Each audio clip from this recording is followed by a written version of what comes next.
Rebirth of my demon professor episode 4। उसकी आवाज बहुत ही ज्यादा गहरी थी और ऊपर से उसकी बातों को सुनकर ऐसा लग रहा था जैसे वो बहुत ही ज्यादा सीरियस है। उसकी आंखों को देखकर वो अपनी आंखों को वैसे ही बंद कर लेते हैं। उसकी बॉडी अजीब तरह से रिएक्ट करने लगते हैं। उसे समझ नहीं आ रहा था कि आखिर वह क्या करे। वो उससे दूर जाना चाहती थी पर उसने उसे अपनी बाहों में भर दिया था और वही धनुष उसके चेहरे को देखकर उसके माथे पर अपने होठों को रख देता है और उसे सीट पर बैठकर अपनी आंखों को बंद करके गहरी सांस लेकर खुद ही उसकी सीट बेल्ट को लगा देता है और ड्राइविंग करने लगता है। इस बार खामोशी थी, कोई भी कुछ नहीं कह रहा था। वही कॉलेज के थोड़ी दूरी पर ही दानिया मर्सिडीज को रोकने के लिए कह देती है क्योंकि अगर किसी ने धनुष के साथ उसे देख लिया तो गॉसिप बनेगी और इस समय वो किसी भी गॉसिप का हिस्सा नहीं बनना चाहती थी। इसी वजह से वो गहरी सांस लेकर वहां से आधे में ही उतरने लगते हैं। धनुष भी उसे रोकना नहीं है बल्कि वो वहां से चला जाता है। उसने एक बार भी उसे कुछ कहा नहीं था, ना ही दानिया उससे कुछ कह रही थी। वो उसके पीछे पीछे जाने लगते हैं। मर्सिडीज को जाते हुए देखकर वह गहरी सांस लेकर खुद से ही, आखिर ये इंसान समझता क्या है खुद को और यह करना क्या चाहता है। मुझे समझ नहीं आ रहा है कि मैं क्या करूं। मैं कैसे इसे एक्सेप्ट करूं और एक दिन में कौन से प्यार मोहब्बत होती है और इसे देखकर तो कोई कभी नहीं सकता कि इस मुझसे प्यार वगैरह कुछ है। मैं पागल हो जाऊंगी, ये तो मेरा सर घूमने लगने वाला है। क्या करूं? मुझे कुछ समझ ही नहीं आ रहा, मैं कैसे इस सब को समझूं। भगवान ही जाने आखिर इस शैतान को अपने से दूर कैसे करो। मेरी तो कुंडली में बैठा हुआ है, जैसे मेरा ही इंतजार कर रहा हूं। शनि की जगह ये शैतान आ गया, भगवान कुछ तो मदद करो मेरी। कहते कहते वो अपनी आंखों को बंद कर देती है और एक गहरी सांस लेकर ऐसे ही जाने लगते हैं। वो वहां पर आ ही रही थी कि तभी उसे कुणाल का कॉल आ जाता है। कुणाल के कॉल को देखकर वो अपनी आंखें छोटी करके, अब ये क्यों मुझे कॉल कर रहा है, खुद से ही इतना कहकर वो कॉल को अटेंड करती है तो सामने से कुणाल एक गहरी आवाज में, मुझे लगा था तुम कॉल तो उठाओगे नहीं। वैसे सामने देखो, सामने तुम्हारे में इंतजार कर रहा हूं, तुम्हारा जल्दी से मेरे साथ चलो। दानिया पहले से ही परेशान थी, उस बात को सुनकर हैरान हो जाती है और चारों तरफ देखने लगती है। तभी उसकी नजर सामने खड़े कुणाल पर चली जाती है, जिसे व्हाइट कलर का शर्ट, ब्लैक कलर की जीन्स पहनी हुई थी और वो शर्ट फुल हैंड का था। वो उसे देखकर अपनी आंखें छोटी छोटी करके, तुम यहाँ पर क्यों खड़े हो और क्या चाहिए तुम्हें? अब तुम क्यों मुझे परेशान करो रहे हो? सभी मुझे परेशान के लिए इस दुनिया में आए हैं। आखिर क्या किया है मैंने जो सब लोग मुझे परिजन कर रहे हैं? अब तुम्हें क्या मुझसे काम है? कहते हुए वो अपनी आंखों को बंद करके गहरी सांस लेती है और रोने वाली आवाज में उसे ये सब कह रही थी। और वही उसकी ऐसी आवाज को सुनकर कुणाल अपनी आंखें हैरानी से बड़ी करके, क्या हुआ? तुम रो क्यों रही हो? शायद तुम भूल गई हो, मैंने रात को ही तो तुमसे कहा था कि हम आज से ही ट्रेनिंग लेने वाले हैं। दिन तो देखो कितने हैं, हम कैसे सब कुछ मैनेज कर लेंगे। मुझे तुम्हें अपनी फैमिली से मिलवाना है, मेरी मदद तो तुम्हें करनी है। तुम्हें अब इसमें तुम रो क्यों रही हो? मैंने क्या किया है? तुम मुझे बताओ कि तुम्हें कौन परेशान कर रहा है। सच कह रहा हूं, मैं उसे छोड़ूंगा नहीं। जल्दी से यहां पर आओ, अगर मैं वहां पर आ गया तो तुम्हें अच्छा नहीं लगेगा। कहते हुए कुणाल उसे अपनी तरफ आने का इशारा कर देता है। अब कुणाल की बातों को सुनकर वह भी कुछ कह नहीं सकती थी। इसी वजह से वह गहरी सांस लेकर उसके पास चली जाती है। वो उसके पास आकर उसे देखने लगती है तो कुणाल अपने साथ उसे ले जाने लगता है। वो उसे कॉलेज के बने टेरेस पर लाता है। वहां पर वो उसे बैठकर खुद भी उसके साइड में बैठे हुए उसके सामने पानी की बोतल को आगे करके, अब बोलो क्या हुआ है तुम्हारे साथ? इतनी ज्यादा परेशान क्यों हो? देखो तुम्हें जो भी परेशान कर रहा होगा ना, तुम बस मुझे उसका नाम बता दो। सच कह रहा हूं, मैं उसे छोड़ूंगा नहीं और मेरा नाम सुनकर यह कोई भी तुम्हारे नजदीक भी नहीं आएगा। तुम इतनी ज्यादा प्यारी हो, क्यूट हो और मेरी जो मदद कर रही हो, इतना तो मैं तुम्हारी मदद कर ही सकता हूं, इतना भी बुरा नहीं हूं दिल का। ये सुनकर दानिया बच्चों की तरह मुंह बनाते हुए, तुम क्या दुनिया में कोई ऐसा इंसान ही बना नहीं है जो मेरी मदद कर सके? और मेरी परेशानी में मैं तुम्हें क्यों ऐड करूं? तुम भी परेशान हो जाओगे। और वह तो सरफिरा है, उसके पास दिमाग नहीं है, यहां तक कि उसने अपने दिमाग को बेचकर खा रखा है। पता नहीं इंसान इतना ज्यादा अजीब कैसे हो सकता है। तुम ही मुझे बताओ, एक ही दिन में किसी को किसी से प्यार हो सकता है?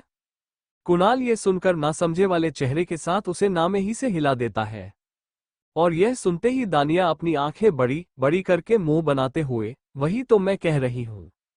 एक दिन में किसी को किसी से प्यार नहीं होता पर वह पागल सुनेगा तब ना। जब देखो तब परेशान करने पर आया हुआ है, जैसे कि मैं इसकी कोई रियासत चुरा रखी है ना। मेरे कुंडली में शनि बनकर आया है, सिर्फ मुझे परेशान कर रहा है। मुझे पता नहीं मैं क्या करूं। मुझे बस उससे दूर जाना है पर समझ नहीं आ रहा क्या करूं। उसके पास जितना दिमाग है ना, शायद हम दोनों का मिलकर भी 50% नहीं होगा। उसका आईक्यू लेवल ही इतना ज्यादा है कि मैं सोचकर ही परेशान हो रही हूं। यह इंसान इतना ज्यादा ऐसे आईक्यू लेवल कैसे हो सकता है? मतलब किसी का इतना आईक्यू लेवल पता ही नहीं। अब तुम ये बताओ क्या करना है? वैसे भी मेरी परेशानी को तो मुझे हैंडल करना होगा, तुम कुछ भी नहीं कर सकते। कहकर वो उसे देखने लगती है और वही उसकी बातों को सुनकर कुणाल अपने बालों को खजाने लगता है। वो उसकी तरफ देखकर अपने होठों पर एक बड़ी से मुस्कुराहट लिए, देखो अगर तुम्हें मेरी मदद चाहिए ना तो ले सकती हूँ, इतना तुम्हें कर ही सकता हूँ, वैसे भी हम दोनों पार्टनर हैं। पार्टनर सुनकर दानिया उसे अपनी आंखें छोटी छोटी करके देखने लगते हैं, तो वो बड़ी मासूमियत के साथ अपनी बातों को ठीक करते हुए, मेरा मतलब हम दोनों बेस्ट फ्रेंड हैं। अब ये बात अलग है कि तुम मुझे बेस्ट फ्रेंड मानती नहीं हो, पर मैं दिल का बहुत ज्यादा ही साफ हूँ। ये बात अलग है कि तुम समझोगे नहीं, मैं मदद कर सकता हूँ तुम्हारी, पर तुम करने नहीं दे रही हो। पर जब तुम्हें लगेगा ना तब मैं तुम्हारी मदद जरूर कर दूंगा। अब चलो मेरी फैमिली के बारे में जान लेते हैं। कहकर वो उसे देखते हुए अपनी शांत आवाज में उसके सामने अपनी फैमिली की डिटेल लाता है। वो अपने फैमिली की हर एक डिटेल उसके सामने लाता है, सिवाय अपने दूसरे नंबर भाई की इंफॉर्मेशन को छोड़कर। वो उसके बारे में उसे सब कुछ बताने लगता है, और वही उसके दूसरे नंबर भाई की कोई इंफॉर्मेशन ना देखकर वह हैरानी भरी आवाज में, तुम्हारी फैमिली के तो पूरे इंफॉर्मेशन है पर तुम्हारे दूसरे नंबर के भाई की कोई इंफॉर्मेशन ही नहीं है, उसका ना ही नाम है ना ही कुछ। ये सुनकर कुणाल है अपने होठों पर बड़ी सी मुस्कुराहट लिए अपने बालों को पीछे करते हुए, वो दरअसल मेरे दूसरे नंबर के भाई की इंफॉर्मेशन मेरे पास खुद भी नहीं है, तुम ज्यादा परेशान मत हो। वैसे भी वह ज्यादा किसी पर ध्यान देना पसंद नहीं करता, और उसकी पहले ही फाइनेंस है तो तुम्हें ज्यादा सोचने की जरूरत नहीं है। दानिया ये सुनकर उसके मोबाइल को वहीं पर रखकर कुछ सोचते हुए अपने होठों का पाउडर बनाकर, मुझे एक बात समझ में नहीं आ रही है, तुम्हारी फैमिली लेकिन मतलब बड़े की शादी फिक्स नहीं हो रही है, और यहाँ पर दूसरे नंबर की भाई की शादी फिक्स करवा रहे हैं। मतलब क्या है? मतलब तुम्हारे भाई के बारे में जहां तक मैंने पढ़ा है, तो उसकी कोई गर्लफ्रेंड भी नहीं है, शादी भी नहीं फिक्स हो रही है। ऐसा क्यों, तुम्हारा बड़ा भाई शादी नहीं करना चाहता है क्या? कुणाल ये सुनकर बच्चों की तरह मुंह बनाते हुए, सच कहूं तुम्हें खुद ही पागल होता जा रहा हूं इस सब के लिए। मैं अपने बड़े भाई को जितना कहूं कि शादी कर ले, वो मुझे उतना ही ज्यादा डांटते हैं, और दूसरा नंबर भाई के सामने तो मेरा मुंह खुलता ही नहीं है। मुंह खोलना तो दूर की बातें, मैं उनके सामने तो खड़ा नहीं हो पाता हूं। अब तुम ही बता मैं क्या करूं? फैमिली थक चुकी है इन दोनों को कहकर शादी कर ले शादी कर ले, पर अगर मैं अपनी गर्लफ्रेंड लाइन तो पक्का दादाजी और दादी दोनों ही उन दोनों को कुछ कहेंगे भी नहीं, पर देखेंगे ऐसे जैसे उन दोनों का मजाक उड़ा रहे हो। और दोनों के दोनों अपनी सेल्फ रिस्पेक्ट और उनका ईगो बहुत जरूरी है, इसकी वजह से 2 नंबर की तो शादी हो जाएगी और बड़ा भाई तो देख लेगा अपने लिए। कहते हुए वो हंसने लगता है। वही उसकी प्लानिंग को सुनकर दानिया अपना सर हिलाते हुए हैरानी भरी आवाज में, प्लानिंग तो तुम्हारी अच्छी खासी बनाई हुई है, बस तुम्हारी फैमिली इसमें ना आ जाए। वैसे सभी को देखकर ऐसा लग रहा है कि सभी बहुत ज्यादा इंटेलिजेंट है, पर तुम इतनी ज्यादा बेवकूफ कैसे हो? कहते हुए वो अपनी आंखें बड़ी बड़ी करके बड़ी मासूमियत से उसे देखने लगती है, और वही उसकी बातों को सुनकर कुणाल की आंखें छोटी हो जाती है। वह अपनी तरफ इशारा करते हुए, मैं और बेवकूफ, ये बताओ कि मैंने कब बेवकूफी की है? दानिया ये बात सुनकर वैसे ही उसे देखकर अपने होठों पर मुस्कुराहट लिए, और फिर उनमें ही तुम फंस जाते हो, जैसे कि तुमने अपनी गर्लफ्रेंड बनाने की कोशिश की थी, और क्या हुआ, तुम्हें दिखा यहाँ पर खतरा है, तो तुम उसी में ही फंस गए। बाहर आने के लिए सहारा लेना पड़ता है ना कि दिमाग से तुम कुछ करते हो। कहते हुए वो अपनी आंखें बड़ी बड़ी करके बड़ी मासूमियत से उसे देखने लगती है, और वही उसकी बातों को सुनकर कुणाल की आंखें छोटी हो जाती है। वह अपनी तरफ इशारा करते हुए, मैं और बेवकूफ, ये बताओ कि मैंने कब बेवकूफी की है? दानिया ये बात सुनकर वैसे ही उसे देखकर अपने होठों पर मुस्कुराहट लिए, और फिर उनमें ही तुम फंस जाते हो, जैसे कि तुमने अपनी गर्लफ्रेंड बनाने की कोशिश की थी, और क्या हुआ, तुम्हें दिखा यहाँ पर खतरा है, तो तुम उसी में ही फंस गए। बाहर आने के लिए सहारा लेना पड़ता है ना कि दिमाग से तुम कुछ करते हो। कहकर वो अपनी आंखों को छोटी छोटी करके उसे देखने लगती है। उसकी हर एक बात को सुनने के बाद कुणाल अपनी आंखें बड़ी मासूमियत से रोल करते हुए, तुम्हें नहीं लगता कि तुम मुझे कुछ ज्यादा ही कहने लगी हो? और वैसे भी मैं किसी को फंसता नहीं हूं। वो लड़की मेरे पीछे पड़ गई थी। मैंने उसे कहा था कि मुझे बस मदद चाहिए, पर मुझे क्या पता था ये पागल निकलेगी जो मेरे पीछे ही आ जाएगी। तुम ट्रस्ट नहीं करोगी, उसने मुझे प्रपोज किया था। फिर मैंने सोचा चल मेरे काम की चीज। कहते हुए वह रुक जाता है क्योंकि दानिया अपनी आंखें छोटा करके उसे देखकर बच्चों की तरह मुंह बनाते हुए, काम का चीज की मतलब क्या है तुम्हारा? वो एक लड़की है, रिस्पेक्ट दो उसे, ऐसे तुम कैसे कह सकते हो? कुणाल ये सुनकर अपने दोनों हाथ जोड़ते हुए, माफ करना गलती हो गई। वो लड़की नहीं आफत की पुड़िया थी। तुम्हें भरोसा नहीं होगा, उसने तो परेशान कर रखा था। वैसे तुमने उसे ऐसा क्या बता दिया जिससे वो लड़की मेरा पीछा छोड़ गई? मतलब मुझे जहां तक उसके बारे में पता था, उसने तो पूरा मन बना रखा था से शादी करके ही मानने वाली थी। अब बताओ क्या किया था? कहते कहते वो बड़ी ही अफसोस भरी नजरों से उसे देखने लगता है। उसकी बातों को सुनकर दानिया के चेहरे का रंग उड़ जाता है और वो खामोश हो जाती है। उसके चेहरे पर परेशानी आने लगते हैं। उसका चेहरे का रंग उड़ता हुआ देखकर कुणाल को कुछ समझ नहीं आता है। वो अपनी आंखें वैसे ही छोटी करके उसे देखते हुए, तुम्हारे चेहरे का ये रंग क्यों उतरता जा रहा है? बताओ कि आखिर तुमने उसे लड़की को कहा क्या था? उसने मेरा नंबर तक ब्लॉक कर दिया है, ऐसा क्यों? और अब मुझे झूठ मत कहना, वह पागल लड़की ऐसे तो पीछा छोड़ने वालों में से नहीं थी। और तुमने जब से उसे कुछ कहा है, तब से तो उसने मुझसे बात करना ही दूर की बातें मुझे ब्लॉक करके हर एक जगह से ब्लॉक कर दिया है उसने, यहाँ तक की। कहते हुए वो अपनी आंखें बड़ी बड़ी करके उसे देखने लगता है, जिससे दानिया परेशान होने लगती है। वो अपनी जगह पर खड़ी होते हुए, तुम्हारा पीछा छोड़ने से मतलब था ना? तो वह मैंने कर दिया। और वैसे भी क्या हो रहा है?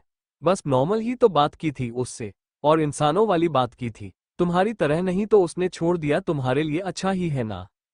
कहकर वो जाने वाली थी कि कुणाल उसका हाथ पकड़कर उसकी तरफ देखकर अपनी आंखें छोटी छोटी करके, मुझसे ओवर स्मार्ट बनने की जरूरत नहीं, बता दो क्या किया है, झूठ बोलने के बारे में सोचना भी मत। कहते हुए वो अपनी आंखों को छोटे छोटे कर लेता है। और ये देखकर दानिया सांस लेकर, पहले मेरा हाथ छोड़ दो फिर मैं तुम्हें सब कुछ बताऊंगी। कुणाल ये सुनकर उसका हाथ छोड़ देता है और अपने दोनों हाथ पॉकेट में डालकर उसे देखने लगता है। और वही दानिया एक लंबी सांस लेकर अपना हाथ आगे करके, पहले प्रॉमिस करो कि तुम मुझ पर गुस्सा नहीं करोगे और जो हमारा कॉन्ट्रैक्ट हुआ है वो तुम आगे तक ले जाओगे। कुणाल उसकी बात को सुनकर इतना तो समझ चुका था कि कुछ तो अजीब है, पर मजबूरी उसकी भी थी।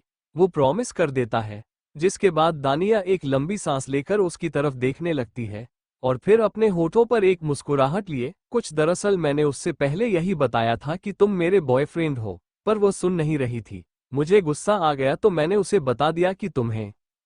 कहते कहते वो खामोश हो जाती है। कुणाल उसके खामोशी को देखकर अपनी आईब्रो ऊपर करके, और तुमने क्या कहा मेरे बारे में?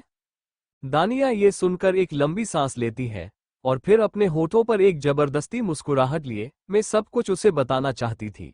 मैंने बहुत कोशिश की पर वह सुनने को ही तैयार नहीं थी। फिर मुझे गुस्सा आया, मैंने बता दिया कि मैं यहाँ पर सिर्फ ऐसे ही आई हूँ, तुम्हारा रिलेशन मेरे भाई के साथ है। कहकर वो अपनी आंखें कस के बंद कर लेती है और कुणाल खड़ा हो जाता है। उसकी बातों को सोच रहा था, बार बार यही कि तुम्हारा रिलेशन मेरे भाई के साथ है। भाई के साथ है, ये सुनकर उसकी आंखें फटी की फटी, मुंह खुला का खुला रह जाता है। और वह अपने गुस्से भरी आवाज में, तुम पागल हो गई हो? तुमने क्या कहा उसे? वो इस वजह से मुझे सभी जगह पर ब्लॉक किया जा रही है। वही मैं सोचन, क्या आखिर यह इतना ज्यादा अजीब सा बिहेवियर क्यों कर रही है मेरे साथ? और ऊपर से मुझे वो कल मिली थी तब ऐसे देख रही थी जैसे मैं ही भगवान, तुम लड़की हो कि कौन? उससे ज्यादा तो तुम आफत की पुड़िया हो। मतलब तुम्हारे साथ रहना ही बहुत बड़ी मुसीबत है। क्या सोचेगी वह मेरे बारे में? कहते कहते वो अपनी तरफ इशारा करने लगता है, फिर अपनी आंखें बड़ी करके उसे देखने लगता है। दानिया सुनकर अपने चेहरे पर बड़ी मासूमियत के लिए, देखो मैं उससे झूठ नहीं कहना चाहती थी, पर वो सुनने को ही तैयार नहीं थी। मुझे कह रही थी कि तो वो तुमसे शादी करके ही रहेगी, उसे तुम्हारे बच्चे पैदा करना है। ये सब सुनकर बहुत ज्यादा गुस्सा हो गई। मुझे आ गया गुस्सा, मैंने उसे ये सब कह दिया। और वैसे भी वो कौन सा तुम्हारे घर पर आकर तुम्हारी रिलेशन के बारे में बताने वाली है? और अगर बात भी दिया तो मैं हूं ना, मैं हैंडल कर लूंगा। पागल है। तुम्हें मुझ पर भरोसा तो है ना? मेरे झूठ पर तो भरोसा करो। कहते कहते वो उसे समझाने की कोशिश करने लगती है और कुणाल वहीं बैठकर अपने सर पर हाथ रखकर, तुम यहां से पहले जाओ, इससे पहले मेरा गुस्सा तुम पर फूट जाए, जहां से जाओ जल्दी से। दानिया ये सुनकर उसके सामने खड़ी होकर अपने दोनों कान पकड़कर, देखो मुझे पता है मैंने गलत कर दिया है, पर क्या करूं, मेरे पास कोई ऑप्शन तो था नहीं। और वैसे भी वह लड़की तो मुझे सही लगी नहीं रही थी। तुम्हारे लिए, तुम्हारे पैसों के लिए वह ये सब कर रही थी, और कौन सा तुम उसके साथ शादी करने वाले थे, वैसे हम दोनों का कॉन्ट्रैक्ट। कहते कहते वो उसे देखने लगती है। तभी कुणाल उसे देखकर अपने गुस्से भरी आवाज में, अगर तुम यहां से नहीं गई ना तो जो मैं प्रॉमिस किया है वो टूट जाएगा। मैसेज या तुम्हें कॉल कर दूंगा। तुमने तो मुझे बड़ी मुसीबत में डाल दिया। तुम्हें पता है वह मेरी फैमिली फ्रेंड की बेटी थी।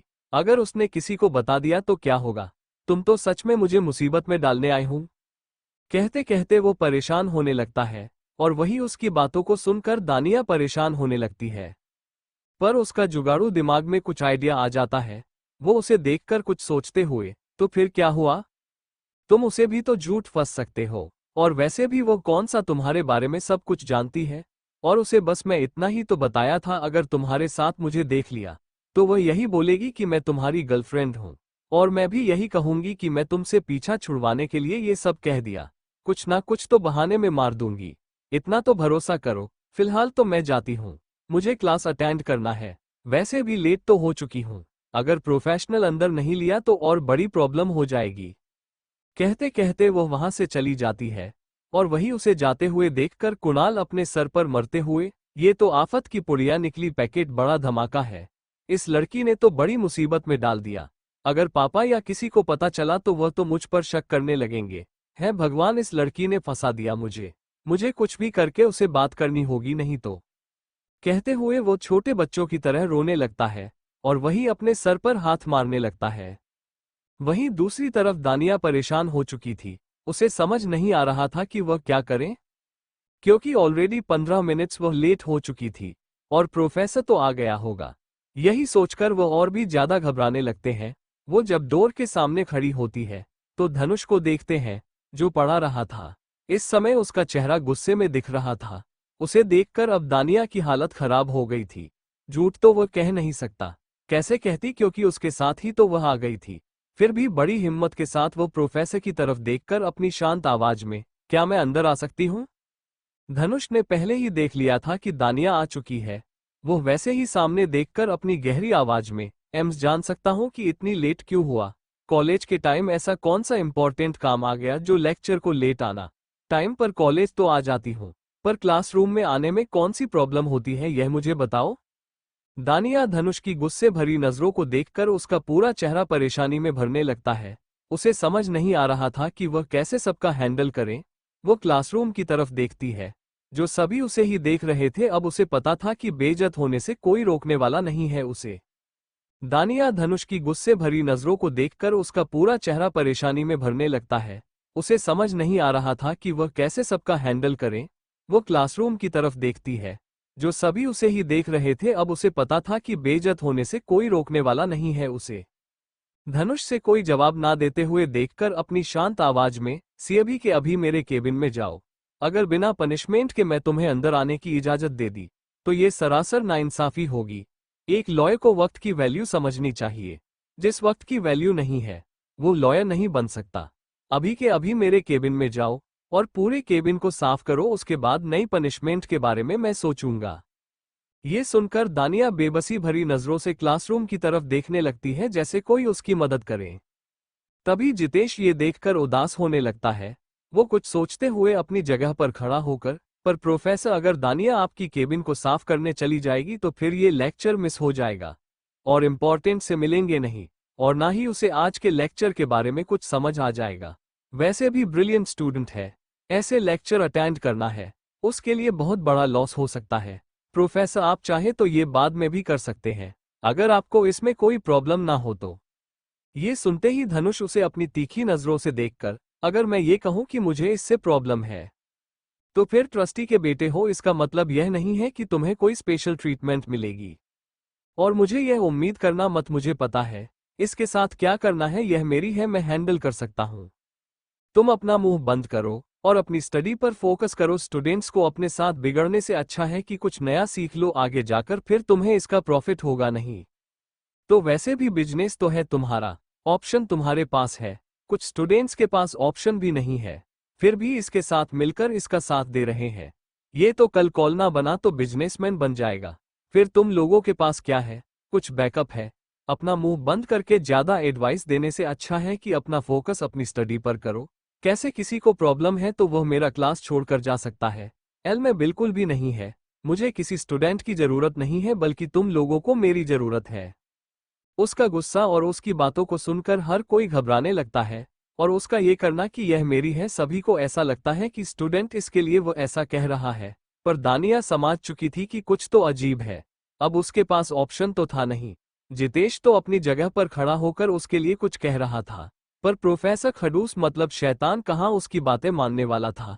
तभी धनुष की आवाज सुनाई देती है, क्या आपने खुद तुम्हें अपने केबिन में लेकर जाओ, तुम्हें भी कोई स्पेशल ट्रीटमेंट चाहिए।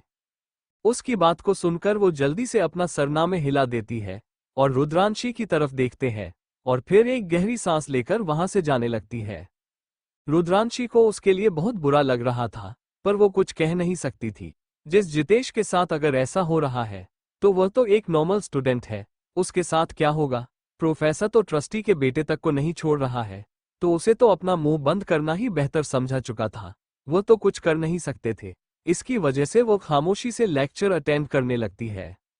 वही दानिया पूरी तरह से गुस्सा हो चुकी थी। वो प्रोफेसर धनुष के केबिन में आ जाती है। जैसे ही वो केबिन में आती है, पूरा केबिन उसे लाइब्रेरी टेबल पर एक बड़ा सा लैपटॉप दिखता है। यहाँ तक कि पूरा जो उनके केबिन था वो साफ सुथरा था। वो पूरे केबिन को देखते हुए खुद से ही बड़ा अजीब इंसान है, इतना बड़ा केबिन है और इतना अच्छा साफ सुथरा है, क्या जरूरत है यहाँ पर कुछ करने की? अब मैं क्या करूं? वैसे भी आप प्रोफेसर तो आने में बहुत ज्यादा देर है, और कुछ काम तो है नहीं, थोड़ा बहुत देख लेती हूं। अगर ना हो तो बैठ जाऊंगी, उनके आते ही जल्दी से खड़ी हो जाऊंगी। इतना कहकर वो अपनी आंखों को बंद करके गहरी सांस लेती है और फिर अपना सर हिलाते हुए होठों का पाउंड बनाकर चारों तरफ देखने लगती है। कुछ काम तो उसे नजर नहीं आता है। वो वही सोफे पर बैठ जाती है जो वहां पर रखा हुआ था, और किताब को निकालकर उसे पढ़ते हुए, वैसे मुझे समझ नहीं आता लोगों को ऐसा क्यों लगता है कि मैं ब्रिलियंट स्टूडेंट हूं। मेरे अंदर ना स्टडी की कोई हॉबी है ना कुछ, ये तो फैमिली की वजह से यहाँ पर आई हूँ, नहीं तो मैं यहाँ पर आती भी नहीं। और ऊपर से यह प्रोफेशन मुझे क्यों मिला है पता नहीं, परेशान कर रहा है। अच्छी खासी जिंदगी चल रही थी, पर इस प्रोफेसर की वजह से सारी जिंदगी में प्रॉब्लम से प्रॉब्लम्स आने लगी। मतलब कोई किसी के साथ ऐसा करता है जो यह मेरे साथ कर रहा है, कहकर वो उदासी से अपने होठों का पाउंड बना लेती है और वही उसे स्नैक्स भी दिखाते हैं, उन्हें खाने लगते हैं। वो ऐसे बैठे हुए थे जैसे खुद का ही उसका घर है, स्नैक्स को भी खा रही थी और किताबों को भी पढ़ रही थी। इस बात से अनजान की कोई दो जोड़ी आंखें उसे देख रहा है।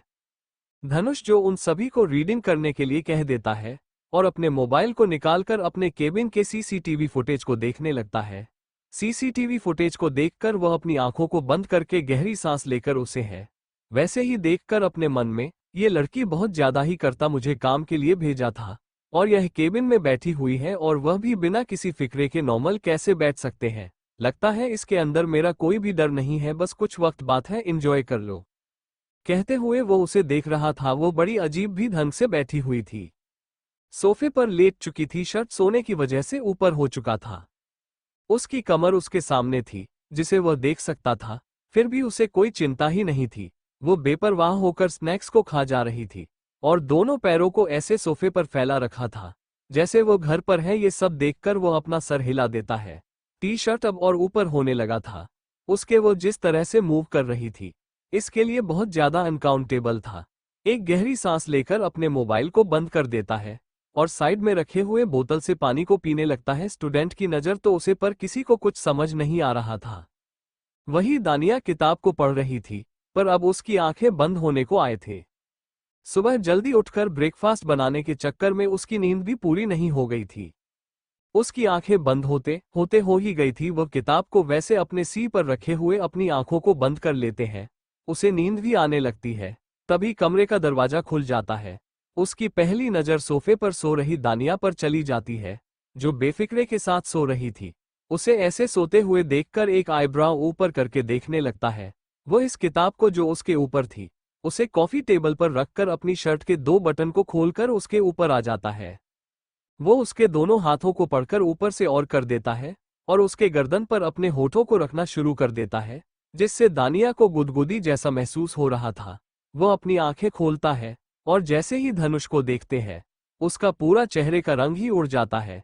इसकी आंखें बड़ी बड़ी हो जाती हैं और हैरानी बड़ी नजरों से वो धनुष को देखने लगते हैं, जो उसके गर्दन पर अपने होठों को रखे हुए था। उसे समय आ चुका था कि दानिया आंखें खोली है, पर फिर भी वो रुकता नहीं है, बल्कि वैसे ही अपने होठों को ऊपर की ओर लाकर उसके होठों पर रख देता है, जिससे वो पूरी तरह से ब्लैक हो जाती है। वो उसके हाथ को अपने से दूर करने लगती है। वो कोशिश तो बहुत करती है पर कुछ होता नहीं है, क्योंकि धनुष ने उसके पैरों को अपने पैरों में ब्लॉक कर दिया था और उसके हाथों को अपने हाथों में ही पकड़ लेता है। वो अपने एक हाथ से उसके दोनों हाथों को पकड़कर अपने हाथ को वैसे ही नहीं उसके पेट से नीचे की ओर ले जाता है। जीन्स के अंदर वो अपने हाथों को डालना शुरू कर देता है, जिससे दानिया पूरी बॉडी फ्रीज हो जाती है। उसके दिल की धड़कन में बढ़ने लगते हैं, पूरी बॉडी में रोंगटे खड़े हो गए थे। वो अपना चेहरा उसे दूर करना चाहते थे, पर कुछ भी नहीं होता, क्योंकि उसके होठों में जो उसके होठों को कैद कर लिया था। तभी दोनों जब यह महसूस करता है कि उसे सांस लेने में दिक्कत हो रही है, तो वो उसे छोड़ देता है और उसके गर्दन पर फिर से अपने होठों को रख देता है। दानिया मॉर्निंग करना शुरू कर देती है। वह गहरी गहरी सांस भी ले रही थी, साथ ही साथ अपनी आवाज को काबू में करने की कोशिश भी कर रहे थे, पर फायदा कुछ भी नहीं हो रहा था, बल्कि उसकी पूरी बॉडी उसके कंट्रोल में जा चुकी थी। अब उसे कुछ समझ नहीं आ रहा था कि वह क्या करे। वो बस खामोशियों से जो करना है वो करने दे रही थी। रोक तो नहीं सकते थे, क्योंकि उसे पता था रोकने का कोई भी फायदा नहीं होने वाला है। वही धनुष ने आप उसके हाथों को छोड़ दिए थे और वो उसके शर्ट के ऊपर कर देता है। तभी दोनों जब यह महसूस करता है कि उसे सांस लेने में दिक्कत हो रही है, तो वो उसे छोड़ देता है और उसके गर्दन पर फिर से अपने होठों को रख देता है। दानिया मॉर्निंग करना शुरू कर देती है। वह गहरी गहरी सांस भी ले रही थी, साथ ही साथ अपनी आवाज को काबू में करने की कोशिश भी कर रहे थे, पर फायदा कुछ भी नहीं हो रहा था, बल्कि उसकी पूरी बॉडी उसके कंट्रोल में जा चुकी थी। अब उसे कुछ समझ नहीं आ रहा था कि वह क्या करे। वो बस खामोशियों से जो करना है वो करने दे रही थी। रोक तो नहीं सकते थे, क्योंकि उसे पता था रोकने का कोई भी फायदा नहीं होने वाला है। वही धनुष ने आप उसके हाथों को छोड़ दिए थे और वो उसके शर्ट के ऊपर कर देता है। वो अपने होठों को उसके पेट पर रखकर राउंडली घूमने लगता है, जिससे दानिया बॉडी बुरी तरह से पसीने में भरने लगती है, यहाँ तक कि उसकी पूरी बॉडी कांपने लगी थी। वो अपनी आंखों को बंद करके अपना चेहरा ऊपर के ओर करने लगती है। उसके दोनों पैर भी खुल चुके थे। उसके बालों को पकड़कर अपने गले से जैसे तैसे आवाज निकालकर, प्रोफेसर क्या कर रहे हैं? हम कौन सी जगह पर हैं? और आप ये सब प्लीज रुक जाइए, मुझे ये सब सही नहीं लग रहा है। मुझे क्लासरूम जाना है, अब ये सब गलत कर रहे हैं। कहते हुए वो उस अपने से दूर करने लगता है, पर वही धनुष उसके दोनों हाथों को पकड़कर उसके चेहरे को अपने हाथों में पकड़कर उसकी आंखों में देखकर, शुश, ये तुम्हें सोचना छोड़ देना चाहिए, क्योंकि मैं हूं ना यहाँ पर, तुमसे ज्यादा दिमाग मेरे पास है और जो होगा वो सही होगा। तुम्हें ज्यादा सोचने की जरूरत नहीं है, ये जगह मेरी है, तो मुझे पता है क्या करना है। कहकर वो उसके होठों पर अपने होठों को रख देता है, जिससे दानिया पूरी तरह से परेशान होने लगती है। वो उसे अपने से दूर करने की कोशिश करती है, पर कुछ भी फायदा नहीं होता है, बल्कि वो उसके दोनों हाथों को पकड़कर वैसे ही अपने पैरों से उसके पैरों को लॉक कर देता है। दोनों के होंठ आपस में उलट चुके थे। करीब 20 मिनट के बाद वह उससे अलग हो जाता है। इस बार उसके शर्ट के बटन खुल चुके थे। उसने अपना चेहरा उसके गर्दन में छुपाया हुआ था। धनुष की गरम गरम सांसों को महसूस करके दानिया की पूरी बॉडी उसे जलते हुए महसूस हो रही थी। वो गहरी गहरी सांस लेने लगती है और खुद को शांत करने लगती है। धनुष अपनी जगह पर खड़ा होकर गहरी सांस लेता है और अपनी शर्ट के बटन को लगाकर अपनी चेयर पर बैठ जाता है। अपने सर को चेयर पर रखकर गहरी गहरी सांसों को लेकर खुद को शांत करने लगता है। तभी दानिया गहरी गहरी सांस ले रहे थे और फिर खुद को शांत करते हुए अपनी जगह पर खड़ी हो जाती है। वहां से जाने वाली थी कि धनुष की ठंडी आवाज सुनाई देती है, क्या तुम्हें सच में यहां से जाने की मैं इजाजत दे दी है? बिना परमिशन के तुम कैसे जा सकती हो यहां से? कहकर वो उसे ठंडी आंखों से उसे देखने लगता है और वही उसकी बात को सुनकर दानिया परेशान होने लगती है। वह गहरी सांस लेकर गुस्से भरी नजरों से उसे देखते हुए, पर आपने जो किया उसका क्या है?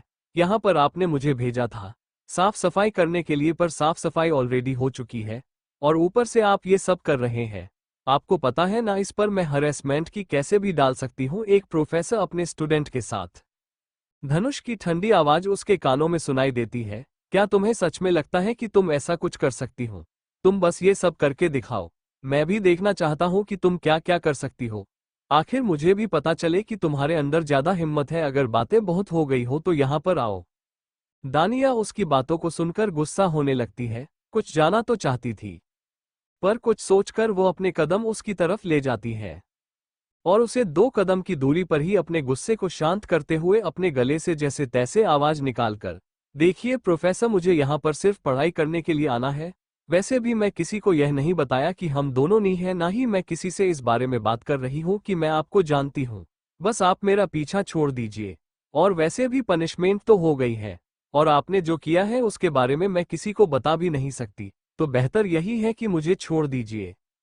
कहकर वो गुस्से भरी नजरों से उसे देखने लगती है। वही उसकी गुस्से भरी आवाज को सुनकर धनुष गहरी सांस लेता है। वो अपनी आंखों को खोलकर उसकी तरफ देखकर अपनी शांत आवाज में, तुम्हें क्या लगता है इतना आसान है मुझसे दूर जाना?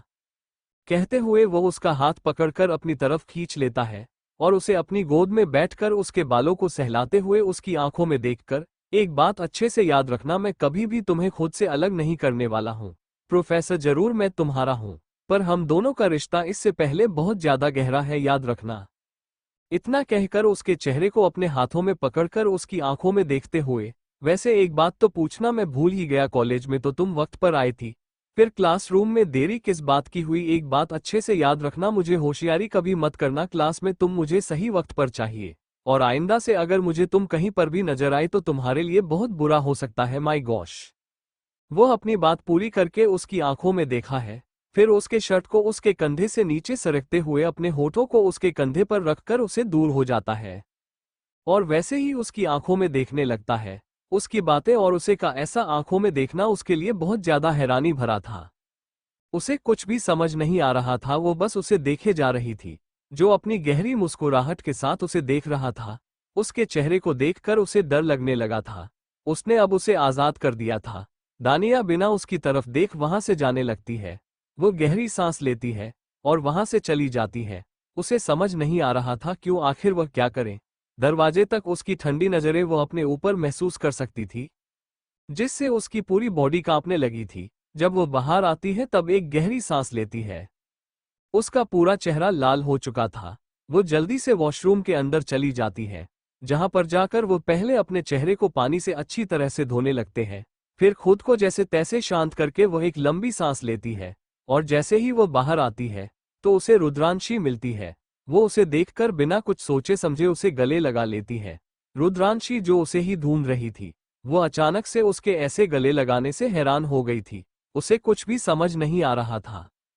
वो उसके कंधे को थपथपाने लगते हैं और वही दानिया परेशान से वैसे ही उसके कंधे पर अपना सर रखकर गहरी सांस लेने लगती है। रुद्रांशी उसके कंधे को थपथपाते हुए अपनी शांत आवाज में, क्या हुआ, सब कुछ ठीक तो है? मैं कितना ज्यादा परेशान हो गई थी, और ऊपर से तुम्हारी यह चेहरा लगता है बहुत ज्यादा गंदा था। प्रोफेसर का केबिन, मुझे पता है मुझे तुम्हारे लिए कुछ कहना चाहिए था, पर प्रोफेसर तुम्हें पता है ना, ट्रस्ट बेटे की इतनी बेइज्जती कर सकते हैं, तो मैं तो एक नॉर्मल फैमिली से बिलोंग करती हूँ, मेरी कितनी बेइज्जती करेंगे? तुम्हें पता है जितेश को पनिशमेंट मिली है पूरे फ्लो को साफ करने की। यहाँ तक कि उन्होंने ये भी वार्निंग दी है कि अगर वह किसी और के लिए खड़े होंगे, वह भी उसकी गलती होने के बावजूद भी, तो वो उसे और भी ज्यादा पनिशमेंट देंगे। कहकर वो उसके दोनों गालों को पकड़ लेती है और वही उसकी बातों को सुनकर दानिया पूरी तरह से परेशान हो गई थी। वो परेशानी से अपनी आंखें बंद करके गहरी सांस लेकर अपने मन में, आखिरी हो क्या रहा है? यह इंसान करना क्या चाहता है? उसने उसे ऐसी पनिशमेंट क्यों दिया? और ऊपर से उसकी बातें और जिस तरह से ये कह रहा था, ऐसा लग रहा था जैसे वह मुझे धमकी दे रहा हूं। पता नहीं मेरी मदद कौन करेगा? अगर मैं कुणाल से अपनी मदद के लिए कह दिया तो पता नहीं कौन सी परेशानी में चला जाएगा, क्योंकि प्रोफेसर के बारे में कुछ भी पता नहीं है और वो प्रोफेसर इतना ज्यादा डेंजरस है। मुझे नहीं लगता है कि मेरी कोई मदद कर सकता है। ये तो किसी से भी नहीं डरता, मेरा क्या होगा फिर? खुद के ही मन में इतने सारे सवालों को लिए वो उलझने लगती है। तभी रुद्रांशी उसके कंधे को हिलाते हुए, क्या हुआ, तुम किस बात से इतनी ज्यादा परेशान हो, सब कुछ ठीक तो है? दानिया रुद्रांशी की बात को सुनकर अपने चेहरे पर एक मुस्कुराहट लिए, कुछ नहीं, बस ऐसे ही, काम ज्यादा था ना, तो बहुत ज्यादा थक गई, चलो कुछ खा लेते हैं, फिर आगे का लेक्चर भी तो हमें अटेंड करना है। कहकर वो जाने लगती है। उसके पीछे पीछे रुद्रांशी भी चली जाती है। समझ तो नहीं आ रहा था पर वह क्या कर सकती थी, वह भी उसके पीछे पीछे जाने लगते थे। दोनों ही कैंटीन में आ जाते हैं और अपना खाना ऑर्डर कर देते हैं। वहीं दूसरी तरफ धनुष बैठा हुआ था। वो अपनी बेल्ट को निकल चुका था। वो खुद की हालत को देखकर अपनी आंखों को बंद करके अपने हाथों की मुठियां बनाकर, इतनी सी हो पर तुमने मुझे मजबूर कर दिया है, मेरा अंदर का जानवर बाहर आने को तैयार है, पर मैं इस वक्त कंट्रोल कर रहा हूं कि उसे हैंडल करना तुम्हारे लिए बहुत मुश्किल हो सकता है, और मैं तुम्हें मुश्किल बिल्कुल भी नहीं दे सकता। कुछ वक्त की बात है, पर अगर मेरी बातें ना माने तो तुम्हारे लिए बहुत बुरा हो सकता है। मुझे वो करने के लिए मजबूर मत करना जो मैं तुम्हारे साथ करना नहीं चाहता हूं। कहकर अपने हाथों की मुठियां बना लेता है। उसकी आंखें लाल लाल हो चुकी थी। वहीं दूसरी तरफ धनुष बैठा हुआ था। वो अपनी बेल्ट को निकल चुका था। वो खुद की हालत को देखकर अपनी आंखों को बंद करके अपने हाथों की मुठियां बनाकर, इतनी सी हो पर तुमने मुझे मजबूर कर दिया है, मेरा अंदर का जानवर बाहर आने को तैयार है, पर मैं इस वक्त कंट्रोल कर रहा हूं कि उसे हैंडल करना तुम्हारे लिए बहुत मुश्किल हो सकता है, और मैं तुम्हें मुश्किल बिल्कुल भी नहीं दे सकता। कुछ वक्त की बात है, पर अगर मेरी बातें ना माने तो तुम्हारे लिए बहुत बुरा हो सकता है। मुझे वो करने के लिए मजबूर मत करना जो मैं तुम्हारे साथ करना नहीं चाहता हूँ। कहकर अपने हाथों की मुठियां बना लेता है। उसकी आंखें लाल लाल हो चुकी थी। वो अपने आप को शांत करते हुए गहरी सांस लेता है। वॉशरूम में जाकर वो दरवाजे को बंद कर देता है। कुछ देर बाद वॉशरूम के अंदर अजीब मुझे सुनाई दे रही थी। करीब 20 मिनट के बाद धनुष, जिसके चेहरे पर एक सेटिस्फाई लुक था, वो अपनी जीप को लगाए हुए बाहर आ जाता है। बाहर आकर वो देखता है उसका मोबाइल वाइब्रेट करने लगा था, जिसकी वजह से वो गर्दन को मोड़ते हुए कॉल को उठा लेता है और वहीं सोफे पर बैठ जाता है। दानिया की स्मेल अभी भी उसे सोफे से आ रही थी, जिसे स्मेल करके वह अपने हाथों की मुठियां बनाकर अपना चेहरा दूसरी तरफ कर लेता है। वो स्नैक्स को देखा है जो वही रखा हुआ था। अपने दोनों पैरों को कॉफी टेबल पर रखकर अपनी ठंडी आवाज में, बोलो क्या हुआ है, आप कौन सी प्रॉब्लम आ गई है? सामने से काली अपनी शांत आवाज में, एक डॉक्टर है जिसे अपनी बीवी को जस्टिफाई देना चाहता है। वो 2 दिन से इंतजार कर रहा है। क्या उसे आपकी अपॉइंटमेंट मिल सकती है?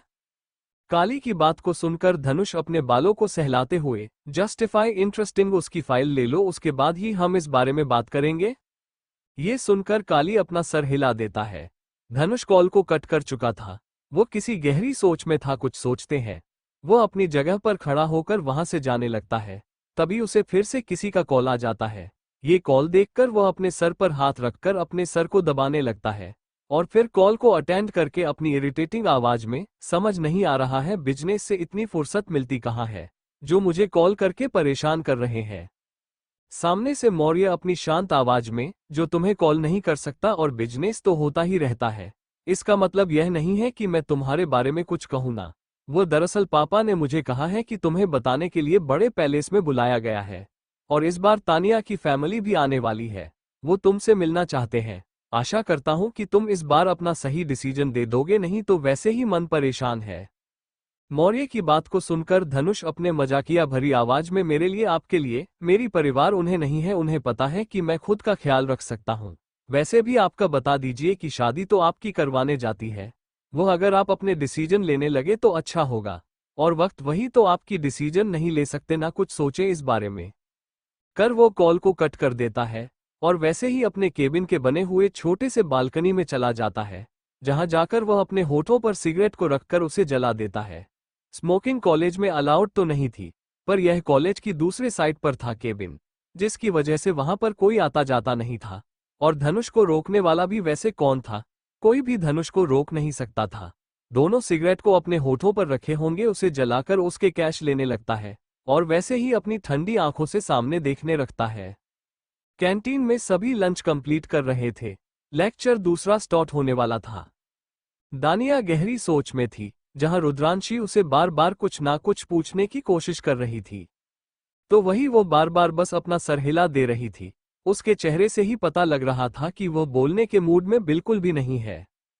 उसके चेहरे को देखकर वो उसके हाथ पर अपना हाथ रख देती है, जिससे दानिया उसकी तरफ देखने लगती है, तो वह अपनी शांत आवाज में, तुम इस बात से परेशान होना कि प्रोफेसर ने तुम्हारी पूरी क्लास के सामने इंसल्ट कर दी। तुम्हें पता है ना प्रोफेसर कैसे हैं? अगर तुम इतना उनके बारे में सोचती रहोगे तो मुझे लगता है कि हमारे 3 साल ऐसे ही जाने वाले हैं, क्योंकि प्रोफेसर धनुष का पढ़ने का तरीका बहुत ज्यादा स्ट्रीट है। वो टॉप 1 के लॉयर है, तो समझ लो कि उनके लिए डिसिप्लिन में रहना कितना जरूरी है। और यह सब थोड़ा ये बताओ कि तुम इतनी लेट क्यों हो गई? मैंने तुम्हें कहा था ना कि मैं तुम्हें लेने के लिए आ जाऊंगी, तो फिर तुम ऐसे अकेले क्यों आ रहे हो? मुझे कोई प्रॉब्लम नहीं है, अगर इतनी प्रॉब्लम हो रही तो मैं कल से तुम्हें लेने के लिए आ जाऊंगी। कहते हुए वो उसे देखने लगती है, और वही उसकी इस बात को सुनकर दानिया कुछ सोचते हो उसकी तरफ देखने लगते हैं, और फिर अपनी आंखों में चमक लिए, क्या तुम मेरी मदद कर सकती हो? दानिया किस बात को सुनकर रुद्रांशी हैरान हो जाती है। उसे कुछ भी समझ नहीं आता है, पर वो उसकी आंखों के चमक को देखकर बस अपना सर हिला देती है, जिससे दानिया के होठों पर एक बड़ी सी मुस्कुराहट आ जाती है। शाम का वक्त, रुद्रांशी अपनी कार रोक देती है और दूसरे साइड का दरवाजा खोल देती है।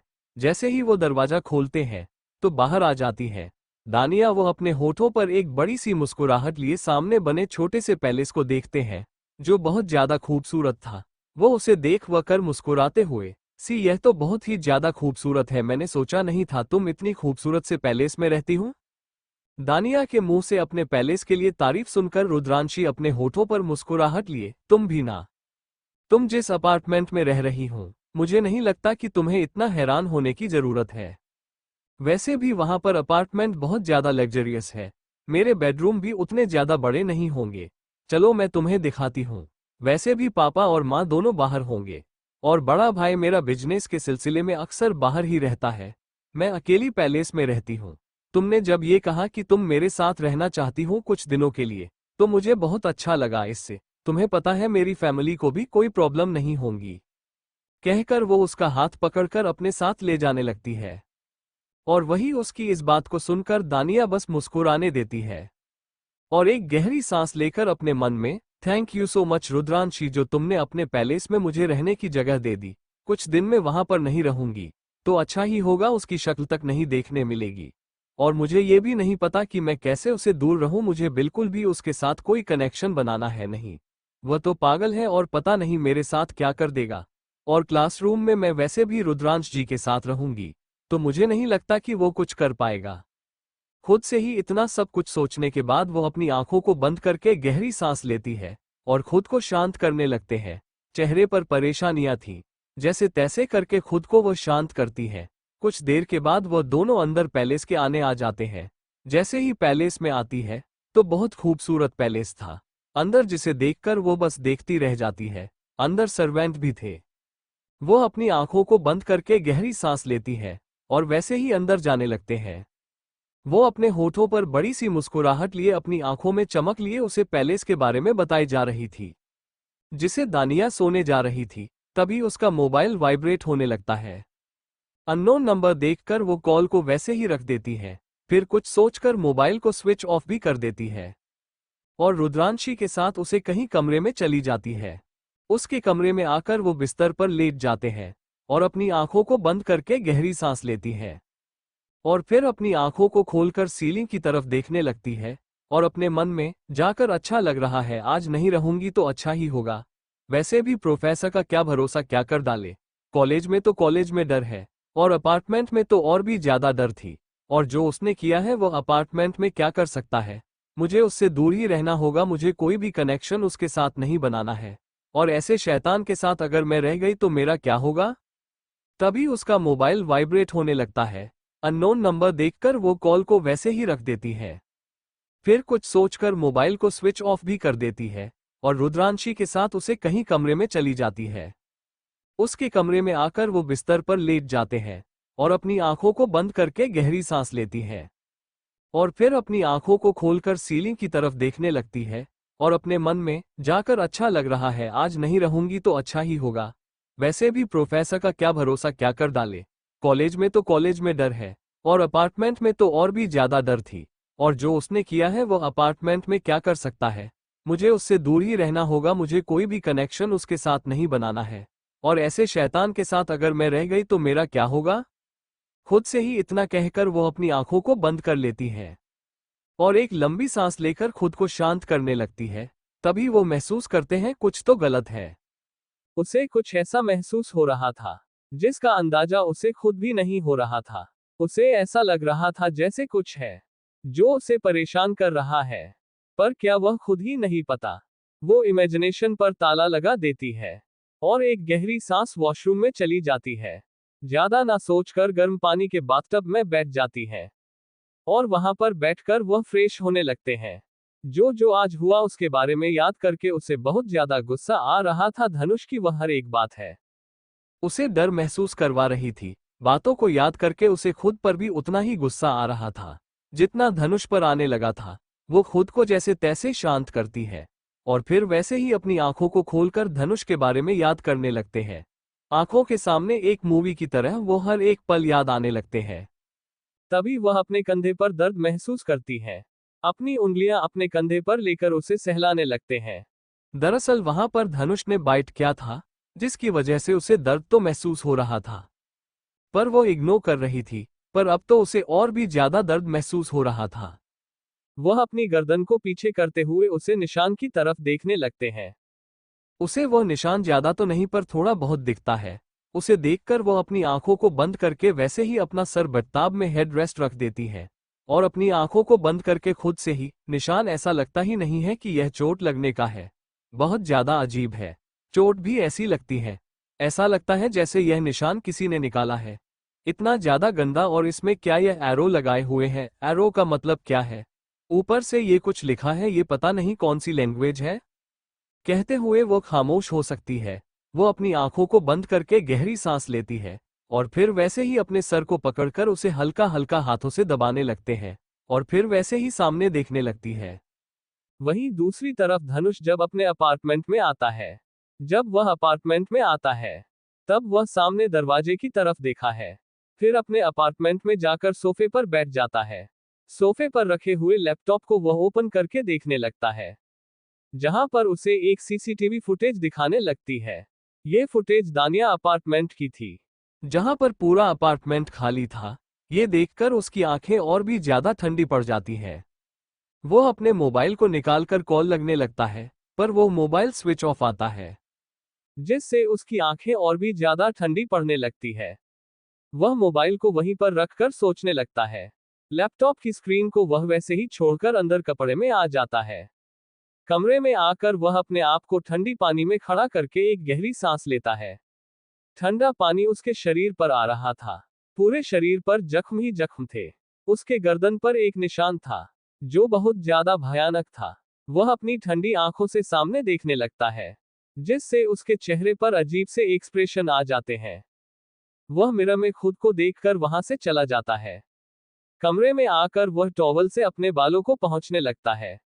कपड़े पहनकर वह जब आ जाता है वहां, तब उसका मोबाइल वाइब्रेट होने लगता है। मोबाइल वाइब्रेट होने की आवाज को सुनकर वह कॉल को उठा लेता है।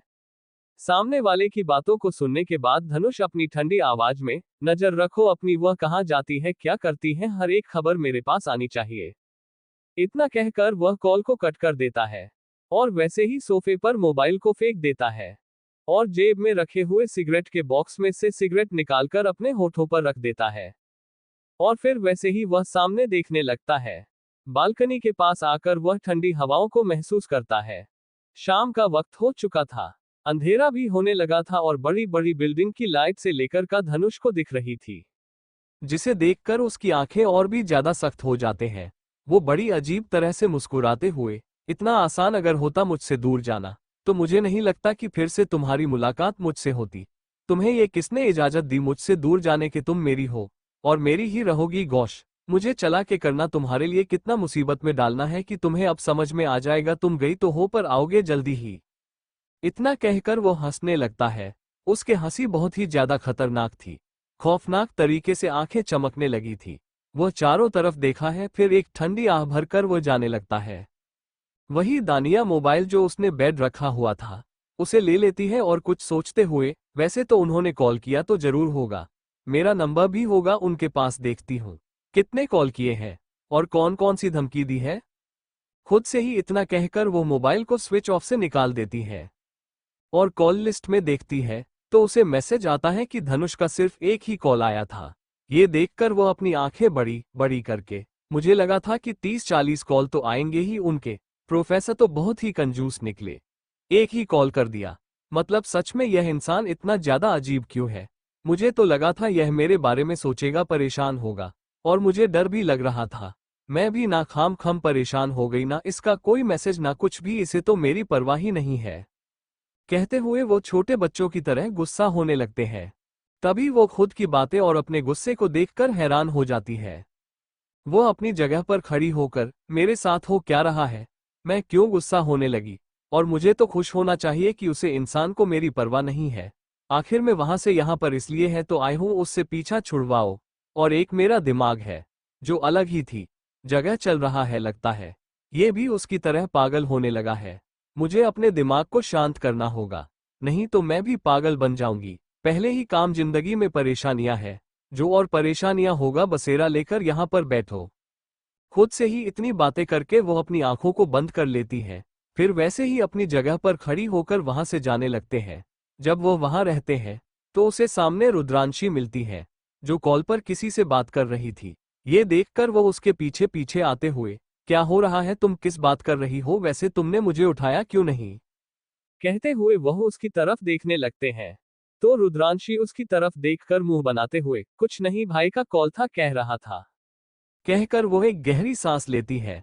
उनको नॉर्मल तरीके से कह रही थी।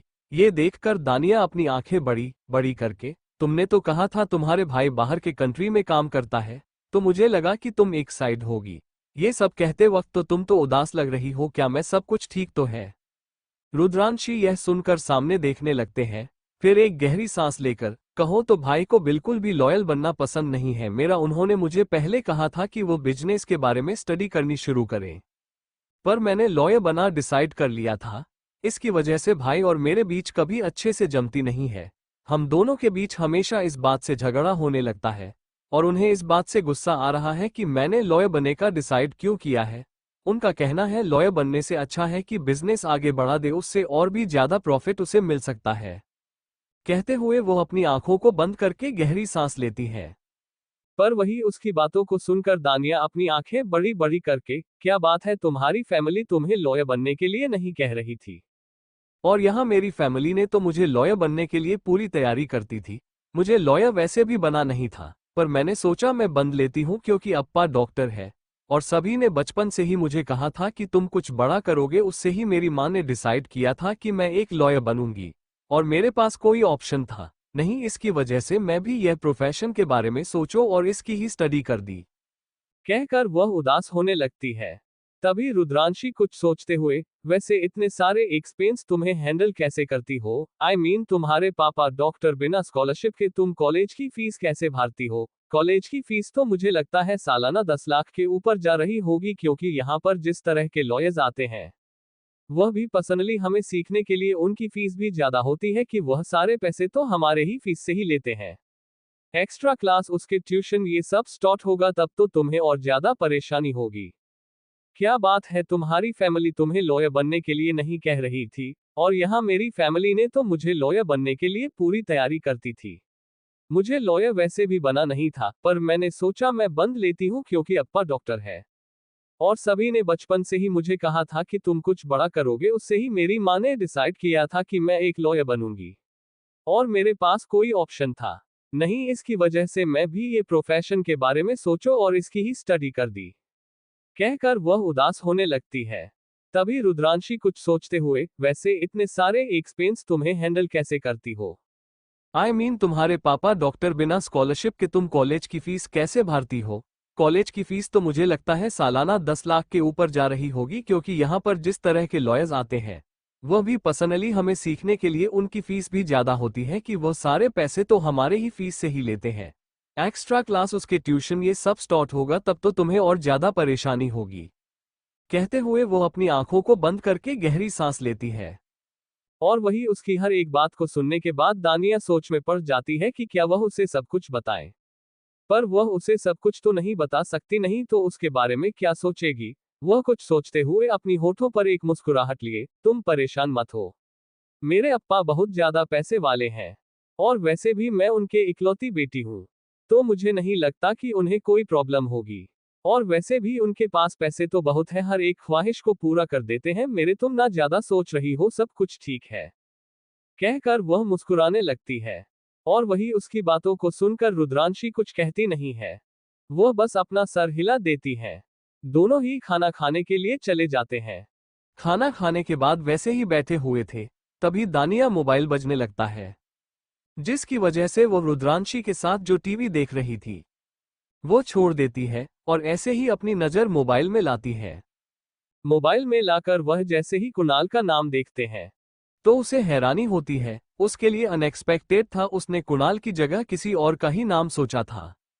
पर कुणाल को कॉल देखकर उसे सुबह की बात याद आने लगती है, जिससे वह जल्दी से कुणाल से बात करने के लिए वहां से चली जाती है।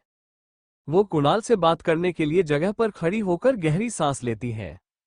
तभी कुणाल अपनी शांत आवाज में, बहुत जल्दी ही कॉल उठा लिया, गुस्सा आ रहा है। तुम पर छोड़ो, मजबूरी भी तो मेरी है, मैंने हैंडल तो कर लिया है, बस वह अपना मुंह ना खोले।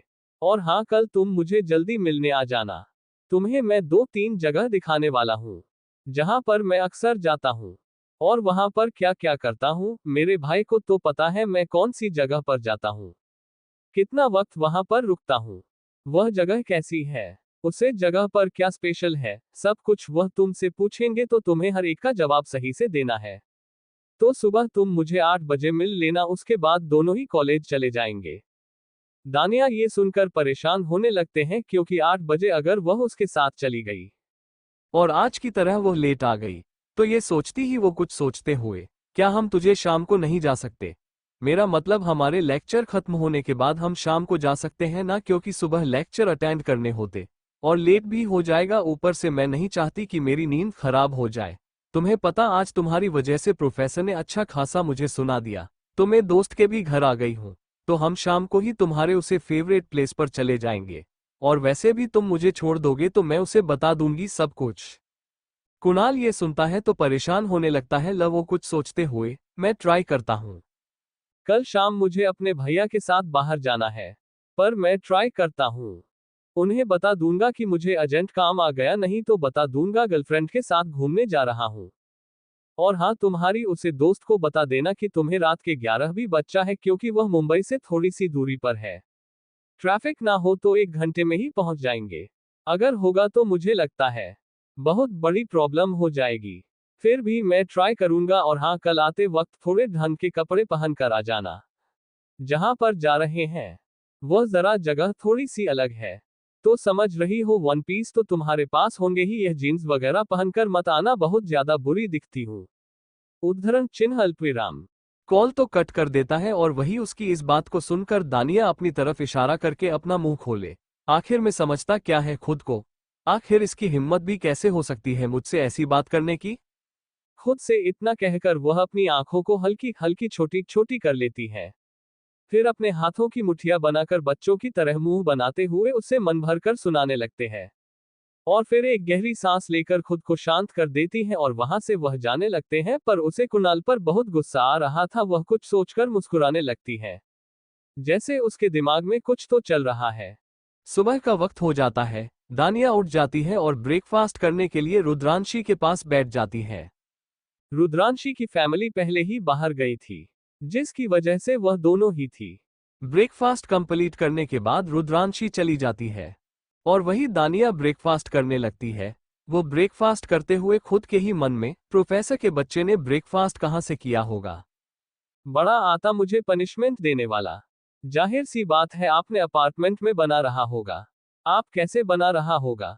ब्रेकफास्ट परेशान तो मुझे कर रहा था, अब अपने हाथों से खाना बनाकर खाएगी, तब जाकर इसे अच्छा लगेगा। बड़ा आया मुझे परेशान करने वाला। इसे क्या लगा मुझे परेशान करके, मैं कुछ कहूंगी नहीं, मैं इसी की अच्छी सी खबर लेना बहुत अच्छी तरह से जानती हूँ। अब इस पता चलेगा कि मुझसे पंगा लेने का क्या अंजाम होता है। खुद से ही इतना कहकर वो अपनी आंखों को बंद करके गहरी सांस लेती है, ब्रेकफास्ट करने लगती है। वहीं दूसरी तरफ दानिया के अपार्टमेंट के अंदर धनुष उसके ही अपार्टमेंट ब्रेकफास्ट बना रहा था। वह अपने लिए ब्रेकफास्ट बनाकर वही डाइनिंग टेबल पर रख देता है और खाने लगता है। वह भी बड़े ही बेफिक्री के साथ पूरे ब्रेकफास्ट को कंप्लीट करने के बाद वह अपने मोबाइल को देखने लगता है। अपने मोबाइल को देखने के बाद वह वैसे ही बर्तन को अच्छे से क्लीन करने लगता है और जिस जगह पर जो प्लेट्स रखी हुई थी वह उन्हें रखकर चला जाता है, अच्छे से अपार्टमेंट को बंद करके। जब अपने अपार्टमेंट में आता है तब उसकी आंखें हल्की हल्की ठंडी पड़ गई थी। कमरे में जाकर खुद को तैयार करते हैं और वैसे ही मिरर के सामने खड़ा हो जाता है। व्हाइट कलर का शर्ट पहनकर ऊपर उसके ऊपर ब्लैक कलर का ब्लेजर को पहनकर वह मिरर में खुद को देखने लगता है। खुद को मिरर में देखने के बाद वह महंगी वॉच को अपने हाथों में पहनकर बाहर आ जाता है। बाहर आकर अपनी बैग को अपने हाथों में लिए वह वहां से जाने लगता है। वही कॉलेज के अंदर रुद्रांशी के साथ दानिया ए तो रही थी, पर उसके चेहरे पर परेशानी कम होने का नाम ही नहीं ले रही थी। वह मन ही मन परेशान हो चुकी थी। वो क्लासरूम में जैसे ही आती है वैसे ही उसे जितेश मिलता है, जो उसे देखकर मुस्कुराते हुए, तुम तो मुझे क्लास के बाद मिली ही नहीं, गायब हो गई। वैसे सब कुछ ठीक तो है, प्रोफेसर तो ज्यादा ही पनिशमेंट देते हैं तुम्हें। मैं तुम्हें ढूंढ रहा था पर कहीं पर तुम मिली नहीं, आखिर कहाँ गई थी तुम? दानिया का मूड बिल्कुल भी जितेश के साथ बात करने का नहीं था, पर जितेश ने उसके लिए आवाज उठाई थी। प्रोफेसर से बात की थी, इसी वजह से वह जैसे तैसे करके झूठी मुस्कुराहट अपने होठों पर लिए उसे देखकर, नहीं वह जरूरी काम आ गया था, इसकी वजह से मैं चली गई थी। वैसे थैंक यू सो मच, तुमने मेरे लिए प्रोफेसर से बात की। वैसे तो हम तो नहीं दूसरे को जानते नहीं है, फिर भी तुमने मेरी मदद की, उसके लिए थैंक यू सो मच। उद्धरण चिन्ह अल्पविराम। रुद्रांशी उसके कंधे पर अपनी कोनी मार देती है, जिससे वो उसकी तरफ देखने लगती है तो उसे वो आंखों से ही इशारा करने लगती है। दानिया उसके आंखों के इशारे को समझ नहीं पाती है। वो अपनी आंखें बड़ी बड़ी कर लेती है और फिर छोटे बच्चों की तरह मुंह बनाते हुए, भगवान ने मुंह दिया है बोलने के लिए, उसका इस्तेमाल करो, ऐसे इशारे क्यों कर रहे हो, मुझे नहीं समझ में आ रहा है। रुद्रांशी उसके इस बात को सुनकर अपना सर पकड़ लेती है, एक गहरी सांस लेकर उसे देखते हुए, तुमसे ना बात करने का कोई तो मतलब है ही नहीं। उसने तुम्हारे लिए पनिशमेंट भी खाई है, उसके लिए भी थैंक यू बोल दो। पनिशमेंट का याद आते ही दानिया एक गहरी सांस लेकर उसे देखने लगती है, फिर छोटे बच्चों की तरह मुंह फूले हुए, सच में ये प्रोफेशन में इतना ज्यादा खड़ूस है, मुझे तो लगता है दिन नहीं जाता है। स्टूडेंट्स को परेशान किए बिन मेरी थी और पनिशमेंट इसे दे दी, वैसे तुमने मेरे लिए पनिशमेंट खाई, उसके लिए भी thank you so much. Jitesh ये सुनकर अपने होठों पर एक मुस्कुराहट लिए उसकी तरफ देखकर अपनी शांत आवाज में, ऐसी कोई जरूरत नहीं है, अगर तुम्हारी जैसी प्यारी और खूबसूरत लड़की के लिए पनिशमेंट खाना हो तो मैं जरूर खा सकता हूँ। वैसे नेक्स्ट टाइम प्रोफेसर के लेक्चर में कभी भी देरी मत करना, अगर तुम हो गई तो आने की जरूरत नहीं है। प्रोफेसर तुम्हें पता है ना कितने गुस्से वाले हैं, जितना हो सके उतना अच्छा है तुम्हें प्रोफेसर की नजर में नहीं आना है। Thank you for listening. मुझे उम्मीद है आपको ये स्टोरी पसंद आई होगी। अगर आपको पसंद आई है तो प्लीज लाइक और कमेंट करना ना भूलें और मोर स्टोरीज के लिए सब्सक्राइब करें। मिलते हैं नेक्स्ट वीडियो में।